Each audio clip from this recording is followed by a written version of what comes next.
It's always really, really important in a writing process for me to always, wow. Yeah, yeah. Hello. That's okay.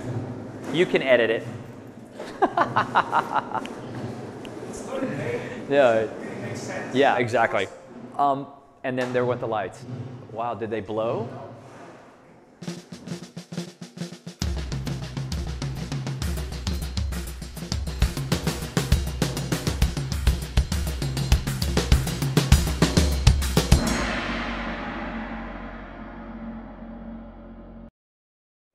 Hey, what's going on? I'm Xavier Muriel from Buckcherry, rock and roll band from Los Angeles, California. And I'm here today to talk a little bit about drumming and where I started, where I'm at, where I want to be, and hopefully anybody who watches this will get a little something out of it. And so let's go.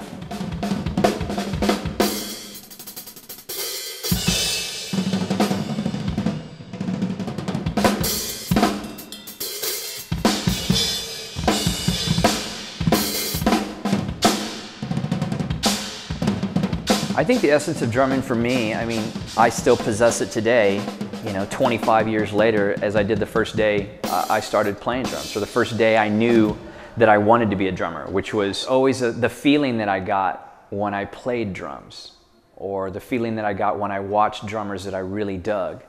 It's always been tribal. It's always been what makes people move. How do you get a massive amount of people to start moving at the same time? In the same beat? Drums.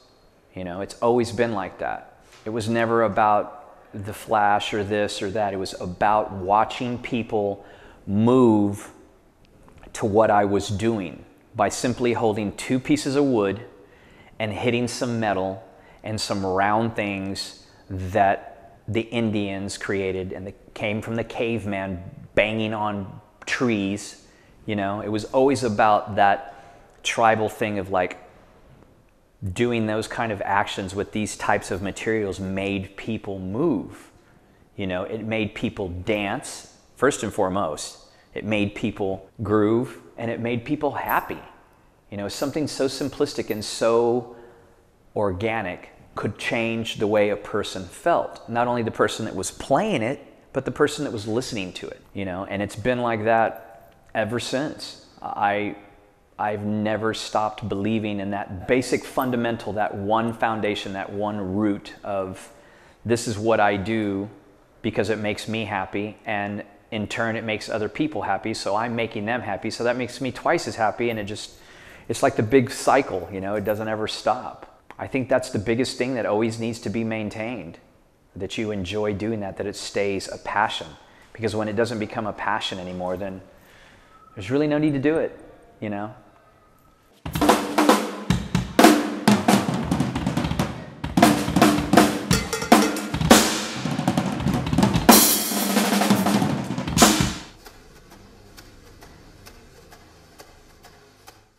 The Native Americans spoke from one tribe to another by drum beats. There was no cell phones. There was no string with styrofoam cups. There was no computers. It was a drum. It was a drum being beaten by somebody in the tribe and in the clan that knew how to send a message to somebody so far away, but then that person would send it back. I mean, that's as organic and as natural and as beautiful as it's ever going to get. We've just taken it to a completely different level, like we as humans do. We're like, oh, well, we can take this and we can modify it this way, and this is what happens, and it just grows and it grows and it grows. But that's why drummers are a very specific breed of human. Guitar players are their own thing, bass players, singers, keyboards, whatever, woodwind instruments, but drummers are a specific breed because we really latch on to that idea and that primal feeling of like making people move through a beat, a simple quarter time, twos and fours. Steven Tyler said it best. He said, twos and fours are what makes the world go round.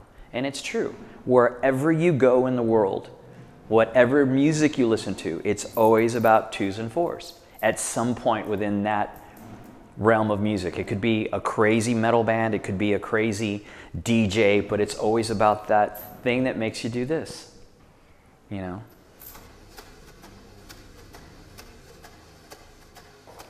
I like to approach each and every song like, what's going to be best for the song, as opposed to how can I show off as many skills as I have. Because to me, being in a rock band, once again, is about creating a groove in a pocket that people can forget about their bad day and their whatever problems that they have going on, at least for a little while. And you know, there's always the idea of trying to see how much can be packed in, and I've never approached drumming like that. I've always been about Bonham, which is less is more, you know. And to me, that works for my situation and for this band.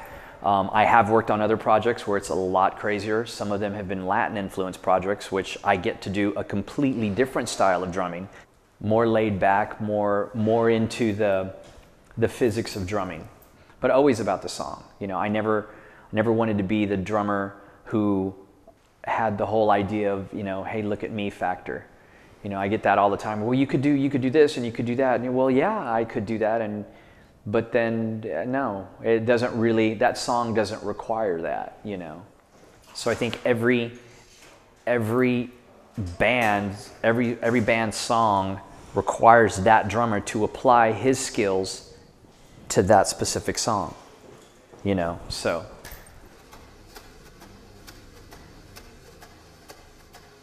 I think if you don't try to push yourself and push the boundaries of what you do, then I think you wind up staying stagnant, and then at some point in time you will lose that passion for playing drums, because I think you have reached the point where you think that you can't get any better, which is false, because you can always get better.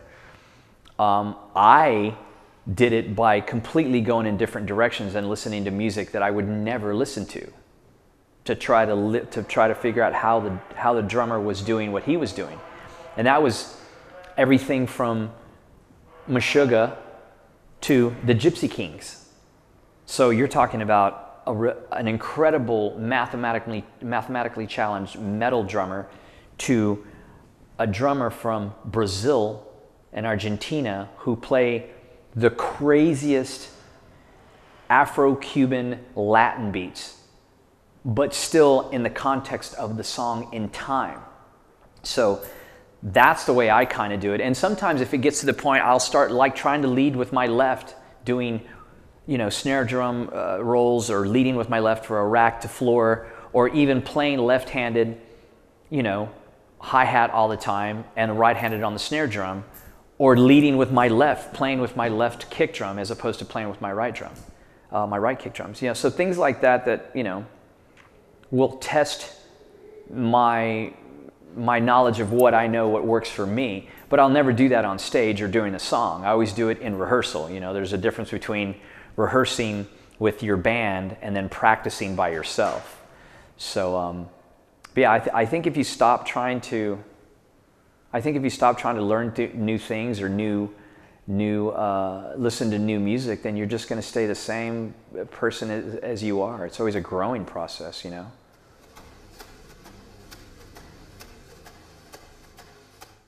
You know, honestly, the growing pains weren't with drumming. They weren't, for me. And I think you'll find that most drummers that go from an amateur status to a professional status, minus all of the stuff that comes along with that, and, you know, drum endorsements and stick and head and cymbal endorsements, if you're lucky and blessed enough to get those. But I think the real growing was the physical demand on your body, if you indeed are a professional, by trying to stay as fit as possible on the road when, you know, especially like for us, we tour usually 10 months out of the year. And when you're a younger cat, it's a lot easier. It's you know, it's kind of like day camp for some people. But the growing pains were mostly about how to be a professional person all the way around, you know. A lot of people look at what we do in this business as a gigantic party and, you know, sex, drugs, and rock and roll and all that type of stuff. And I did at one point in time too, when I was watching way too much TV, thinking it was going to be a certain way. And then you get out here and you realize that it's not, you know. Some of it is and most of it isn't. But the growing pains mostly were just like, how do you get along with 11 other dudes on a bus, you know, on a bus for 10 months? That's the real thing. How do you check your ego at the door and realize that the person that's on stage that does what they do for the band is one person, and the person that's off stage is maybe not necessarily the same guy, you know? So a lot of people kind of have the misconception, but for me it was about really learning how to get along with a lot of people.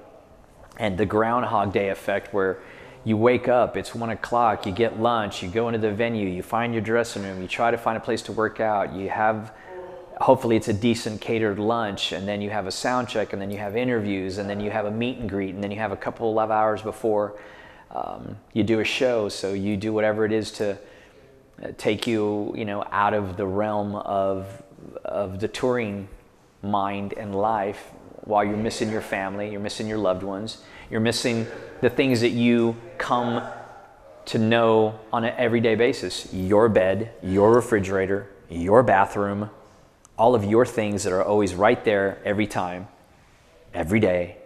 And then you get into this world that it's not like that. You've got 11 other people you got to deal with. So that's 11 attitudes, 22 armpits, 22 feet, you know, it's all of those things, you know, it's different smells, it's different attitudes. But that's the biggest thing I think that a lot of people really never realize, is the growing pains from being an amateur to professional, is touring life. Not playing drums. Playing drums for an hour and a half to 2 hours, that's fun, that's easy for us, that's what we do. That's what makes us passionate about playing drums. And seeing, you know, people in the front just singing your songs that, you know, 5, 6 years earlier were just an idea in a room with a bunch of dudes, you know, doing what they do. So that's the easy, you know, that's the easy part, is playing, because that's always fun. But it's the other 20 some odd hours in the day where, yeah, you got to kind of keep it together, you know, on all respects, you know. Because you could be the best drummer in the world, man. You really can. You can be the best musician in the world, but if you can't get along with people, you're never going to get hired. And if you do get hired, you probably get fired in the first week, you know. So that was kind of really the biggest growing pain for me, was really learning how to really, really work with people, you know, because you're in a situation with a band that you're going to be around more than you are your own family, if you're lucky enough to get to a professional level. So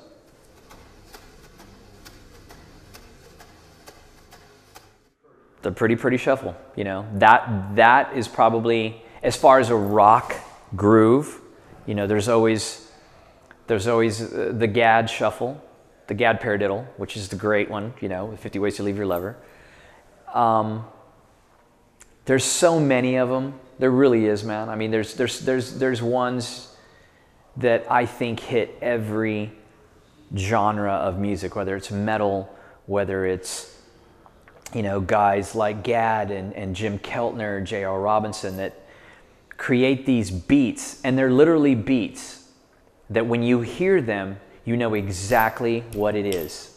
You know exactly what song it is by a drum beat, just like you would a guitar riff, or when Robert Plant does, "Hey mama said the way," you know what's coming up. So to be able to create that kind of recognition with a drum beat, that's pretty awesome, you know. But yeah, you know, "Fool in the Rain" was the one that I absolutely, because it's so simple, it's difficult.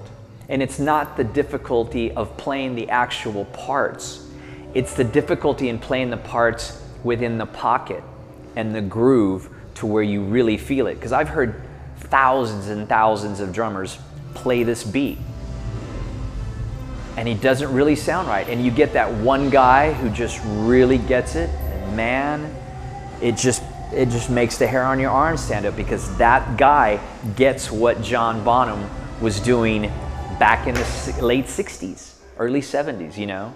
That's what drumming is about, you know. So I'm fortunate enough to have a person in my band who started out on drums. So he's a guitar player, Keith. When he writes a song or a riff, he's kind of got an idea what he would like the drums to sound like. And I guess in a way, you know, nobody ever wants to be told how to play their instrument, but I would always recommend to be open to any kind of suggestions from anybody, because there's a lot of times where you might not think of something or perceive something or hear something the way somebody else does. And your job is to create the best possible part for that song. Not the best possible part that, whoa, I wrote it and it's all, you know, because maybe it's not the best part. Maybe the guy in the same room with you could say something like, hey, why don't you try putting the kick drum here instead of there, and it might move the way the bass line moves, or it might make it easier for the vocalist to try to find a rhythm within your rhythm. Hey, it's Xavier with Buckcherry, and it was an honor being on Drum Talk. I hope you enjoyed the interview, and as always, keep drumming, keep the passion, and we'll see you next time.